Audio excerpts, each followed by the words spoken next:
Hello అండి, welcome back to సంగీసపు entertainments. నిన్న జరిగిన బిగ్ బాస్ చూశారు కదా, శనివారం నాడు. ఆ రోజు చూసారా, సుమన్ శెట్టి నిజంగా హీరో అనిపించుకున్నాడండి. తను కంటెండర్షిప్ ని ఆడి గెలుచుకుంటా అన్నారు. భరణిని తను సేవ్ చేసి తనకు వచ్చేటటువంటి ఆ బెనిఫిట్ ని కూడా తను వదలనివ్వకుండా ఎంత అద్భుతంగా, ఎంత చక్కటి మాట మాట్లాడాడు. అదే ఇమాన్యుయల్ చూడండి, తన స్వార్థం కోసం ఆ గౌరవ్ గుప్తాకి ఉన్న తన బెనిఫిట్ ని తీసేసి తన గర్ల్ ఫ్రెండ్ చెప్పిన వాయిస్ మెసేజ్ ని విన్నాడు. ఎంత స్వార్థం! మరి ఎవరు హీరో అంటారు? ఈ సుమన్ శెట్టియా లేకపోతే ఇమాన్యుయల్లా? ఎవరు హీరో ఇందులో? ఇంకో పక్కన రాము చూడండి, తను అర్ధతరంగా ఆట మధ్యలోంచి తను చక్కగా ఆడుతున్నాడు కదా, దాని మధ్యలోంచి బయటకు వచ్చేసాడే, హౌస్ నుంచి బయటకు వచ్చేసాడే. తన తల్లి గుర్తుకు వస్తోందని, తను ఆ బాధని నేను తట్టుకోలేకపోతున్నాను అని చెప్పి సెల్ఫ్ ఎలిమినేట్ చేసుకున్నాడు కదా. మరి అలాగే గత సీజన్లో మణికంఠ మానసికంగా వీక్ అయిపోయానంటూ పంపించేయమని వేడుకుని బయటకు వచ్చేసాడు. ఇప్పుడు అదే రకంగా రాము రాథోడ్ కూడా ఇంటి మీద బెంగతో తనంతటి తానే బిగ్ బాస్ నుంచి కూడా బయటికి వచ్చేసాడు. మరి నాగార్జున గారు కూడా సర్ది చెప్పినా సరే వినకుండా ఎలిమినేషన్ కే మొగ్గు చూపాడు కదా. హౌస్ లో ఇంకా ఏమేం జరిగాయో ఈ శనివారం నాడు ఆ విషయాలు, ఆ హైలైట్స్ మనం తెలుసుకుందాం. ఫస్ట్ టాప్ 6 లో ఎవరున్నారు అంటే సుమన్, ఇమాన్యుయల్, తనూజ, కళ్యాణ్, రీతు, డెమాన్. వీరికి నాగార్జున గారు కూడా కొన్ని బంపర్ ఆఫర్స్ ఇచ్చి, ఆ బంపర్ ఆఫర్స్ ఇస్తూనే మరి కొన్ని ట్విస్ట్స్ అనేవి పెట్టారు కదా. మరి దానికి కొన్ని కండిషన్స్ కూడా పెట్టారు. ఆ కండిషన్స్ ఏంటి? వారి కోరికలు నెరవేర్చుకోవాలంటే కొందరు త్యాగాలు చేయాల్సింది ఉంటుంది అని చెప్పారు.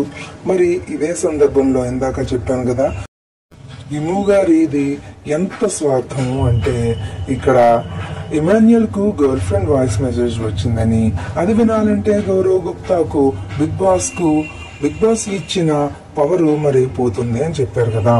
ఆ పవర్ పోతే పోనీ అని భావించిన ఇమాన్యుయల్ ప్రియురాలి సందేశం విని ఎమోషనల్ అయ్యాడు. మరి తనూజ సోదరి వాయిస్ మెసేజ్ వినాలంటే కళ్యాణ్ సీజన్ మొత్తం కూడా నామినేట్ అవ్వాలన్నారు. కానీ తనూజ దానికి ఒప్పుకోనే లేదు. అలాగే సుమన్ హీరో అని చెప్పాను. మరి అది ఎలాగా? భరణి గారి ఫ్యామిలీ వీక్ త్యాగం చేస్తే సుమన్ కెప్టెన్సీ కంటెండర్ అవుతారని తెలిపాడు. కానీ దీన్ని సుమన్ ఏం చేశారు? సుమన్ దాన్ని తిరస్కరించి కెప్టెన్సీ కంటెండర్షిప్ ని ఆడి నేను గెలుచుకుంటాను అని చెప్పాడు. చూడండి, మరి హీరో కాకపోతే ఇంకేమని అనాలి? ఇది కాకుండా రీతుకి 2 సర్ప్రైజులు.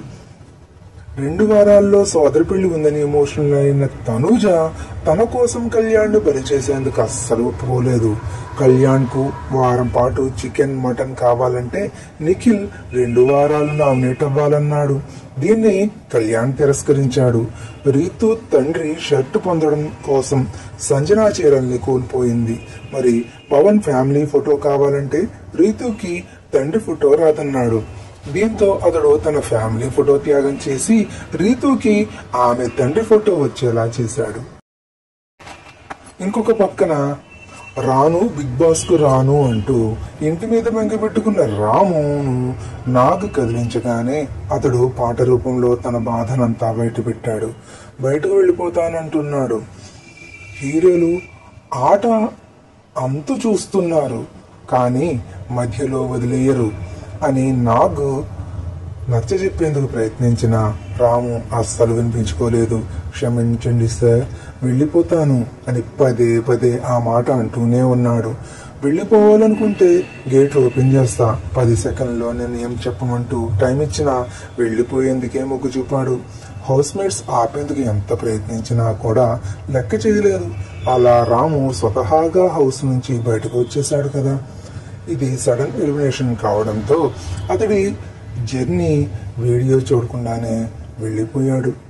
మరి ఈ రోజు అంటే ఆదివారం రోజు ఏం జరగబోతుందో, ఎవరు ఎలిమినేట్ అవ్వబోతున్నారో తెలుసుకుందాం.